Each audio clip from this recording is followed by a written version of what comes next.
യോഹന്നാൻ 6:37 എൻ്റെ അടുക്കൽ വരുന്നവനെ ഞാൻ ഒരിക്കലും തള്ളിക്കളയുകയില്ല. എൻ്റെ അടുക്കലേക്ക് വരുന്നവനെ ഞാൻ ഒരിക്കലും തള്ളിക്കളയുകയില്ല. കർത്താവ് പറയുക, കർത്താവിൻ്റെ അടുക്കലേക്ക് വരുന്നവനെ അവൻ തള്ളിക്കളയില്ല. ക്രിസ്തുവിൻ്റെ അടുത്താണോ നീ എങ്കിൽ നീ ഒരിക്കലും തള്ളിപ്പറയപ്പെട്ട വ്യക്തിയല്ല, തള്ളി മാറ്റപ്പെട്ട വ്യക്തിയല്ല. നീ കർത്താവിൻ്റെ സ്വന്തമാണെന്ന് ഓർമ്മിപ്പിക്കുക.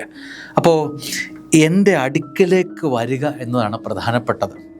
അപ്പോൾ കർത്താവിൻ്റെ അടുക്കലേക്ക് വരിക എന്നത് സുപ്രധാനമായ വിഷയമാണ്. ഈ പ്രഭാതത്തിൽ ഞാൻ കർത്താവിൻ്റെ അടുത്തേക്ക് ചെല്ലും. കർത്താവെ, ഞാൻ നിൻ്റെ കൂടെ ആയിരിക്കാൻ ആഗ്രഹിക്കുന്നു. കർത്താവിൻ്റെ സ്വന്തമായിരിക്കാൻ ആഗ്രഹിക്കുന്നു. കർത്താവിന് സ്വന്തമായത് മാത്രം ഞാൻ കേൾക്കും.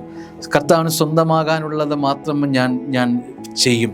എൻ്റെ ജീവിതത്തിൽ എല്ലാം കർത്താവിനെ സ്വന്തമാക്കുക എന്ന ലക്ഷ്യത്തോടെ ആയിരിക്കും ഇന്നത്തെ പ്രവൃത്തി. ഒരു കാലത്തും ഒരിക്കലും നീ സ്വർഗസന്നിധിയിൽ നിന്ന് തള്ളപ്പെടുകയില്ല. ആമേൻ.